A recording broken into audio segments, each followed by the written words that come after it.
engkau adalah belajar masak. Tidak mungkin engkau hanya menukil adalah resep. Orang ilmu birriwayah, orang hanya mengambil, menukil adalah mengumpul-ngumpulkan resep, tapi tidak pernah belajar memasak. Bagaimana tubuhnya menemukan rasa sadar? Bagaimana tubuhnya akan menyaksikan sabar? Karena sabar itu adalah satu proses yang tidak bisa diselesaikan dengan sholat. Sabar tidak bisa diselesaikan dengan puasa. Sabar tidak bisa cukup hanya dilatih dengan membaca ilmu, memahami ilmu. Karena sabar itu sebuah proses, adalah berkesinambungan. Allah akan uji kamu dengan perkara-perkara yang kamu tidak sukai. Di penghujungnya kamu akan menemukan kesadaran. Maka engkau akan sabar. Ikhlas pun demikian.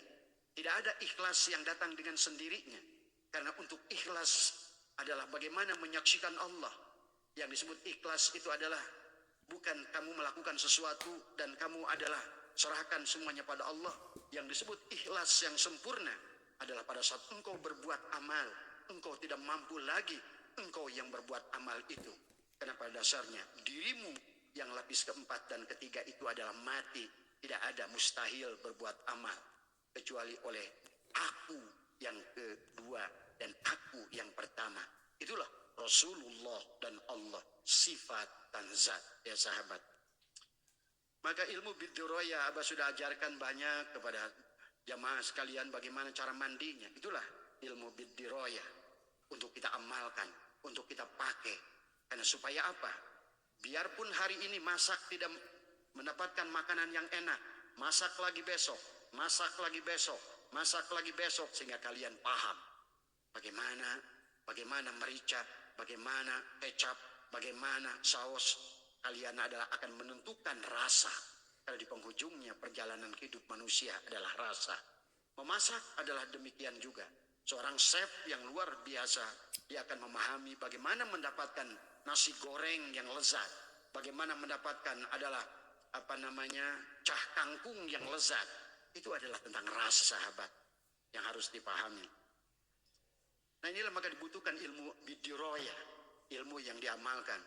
Bagaimana yang sudah Abah ajarkan itu sudah diamalkan. Dari mulai mandinya, dari mulai adalah juga bagaimana kita makannya, bagaimana istinja awal, istinja akhir, bagaimana kita zikirnya, bagaimana zikir lisannya, bagaimana zikir nafasnya, bagaimana zikir sirnya, bagaimana zikir ruhnya. Ya, inilah ilmu bidiroya yang harus kita. Nah yang ketiga adalah ilmu bil khosyah, ya ilmu yang dibarengi dengan rasa takut. Nah inilah yang Abah lihat di dunia barat itu sudah sampai kepada ilmu bil khosyah. Karena mereka sudah memahami bagaimana mencintai tumbuhan. Mereka mencintai binatang. Sahabat, di Eropa itu tidak ada orang yang berani menangkap burung, memeliharanya. Ya, mereka tidak ada yang berani membunuh burung. Kalian lihat, saksikan adalah di National Geographic bagaimana Greenpeace menyelamatkan binatang-binatang yang terjebak, binatang-binatang yang terluka. Kenapa? Karena di hatinya sudah penuh dengan rasa cinta. Kita baru ilmu birriwayah. Kita ini melakukan sesuatu juga masih transaksional. Karena kalian belum paham apa yang kalian lakukan itu. Kalian masak tapi kalian gak ngerti tujuan masak itu apa. Tadi semua. Kalian melaksanakan sholat tapi belum ngerti tujuan sholat itu. Tadi karena dari awal pun adalah bersahadat saja belum selesai. Bagaimana mau sholat kalau belum menyaksikan Allah dan Rasulnya pada dirimu? Tidak akan sampai kepada ilmu bil khosyah, timbul rasa takut. Itulah kenapa kata Allah di dalam Al-Quran bahwa sesungguhnya yang disebut ulama itu siapa dia? Innama yashallaha min ibadihil ulama. Dialah yang takut pada Allah. Silakan kau Tuhannya menyebut Allah, Allah. Silakan kau menyebutnya Hyang Widi. Silakan kalian menyebutnya Atman. Silakan kalian menyebutnya apa. Tapi engkau takut kepada zat yang satu itu. Sebagaimana di Eropa, sahabat, untuk menebang pohon yang berdiameter 70 itu dia sudah takut menyembah. Karena sesungguhnya dia bilang, ini nafasku, ini nyawaku. Inilah Allah yang dohir yang akan memberikan oksigen. Karena dari karbon dioksida yang kita keluarkan. Kemudian ditarik oleh daun, ya.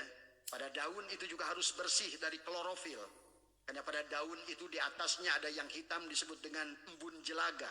Itulah pada manusia dengan zikir jahar. La ilaha illallah. Itulah sesungguhnya. Tapi di sebalik daun bawahnya itu ada yang putih, itu embun, namanya embun tepung. Itulah zikir khafi pada diri kita. Kalau tanaman melakukan zikir jahar, dan dia pun zikir khafi, untuk apa? Karena kalau pada manusia supaya muncul cahaya zikir, nur zikir pada hati kita. Ya, tetapi pada tumbuhan adalah berbeda. Dia bisa melakukan proses fotosintesa. Dengan apa? Dengan matahari. Nah, kita pun ada matahari batin. Tapi matahari batin kita tidak akan memancar, sahabat. Maka tadi kenapa dikatakan masalu nurihi kamiskatin piha misbah, al misbahu pi zujaja. Ada semprong az-zujaja tu ka'annaha kaukabun. Adalah di situ sesungguhnya di dalam kolbu kita yang paling dalam, di dalam fuad kita ada nur fuad. Disitulah merupakan cahaya ruh sultani pada diri kita.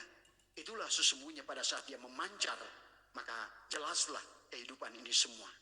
Sehingga kalian melakukan apapun dengan mengerti, dengan jelas apa makosidnya setiap amaliyah yang kalian lakukan. Dan kita menyaksikan di kalangan kita dunia Islam sendiri, karena tidak adanya nur ma'rifat pada hatinya, syu'aul basirohnya belum memancar akalnya, kemudian ainul basiroh pada kolbunya juga belum bercahaya, bagaimana hakul basiroh pada rasanya juga akan memancar. Maka tadi, walaupun kalian disebut kiai, disebut ustad, terus saja bahwa ibadah itu mencari pahala, terus saja ibadah itu mencari makhluk. Hanyalah kalian makhluk yang mencari makhluk. La tarhal min kaunin ila kaunin fatakuna kahimarir roha. Kalian hanyalah memancar mencari makhluk, makhluk yang hanya mencari makhluk, makhluk yang hanya mencari makhluk. Itulah Allah katakan wa mal hayatud dunya illa laibun walahun. Akhirnya ibadah kalian hasilnya laha. Laha itu apa? Kata Allah di situ sesungguhnya manusia, ad-dunya, bahwa di dunia ini adalah wa mal hayatud dunya illa laibun, hanyalah laiba, permainan. Dan manusia kebanyakannya adalah terjebak dengan permainan itu, sebagaimana anak-anak terjebak dengan permainan.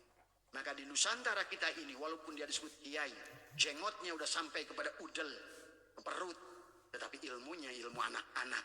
Maka dia yang selalunya adalah bidadari, yang dicarinya adalah surga, yang dicarinya bukan Allah, yang dicarinya adalah makhluk.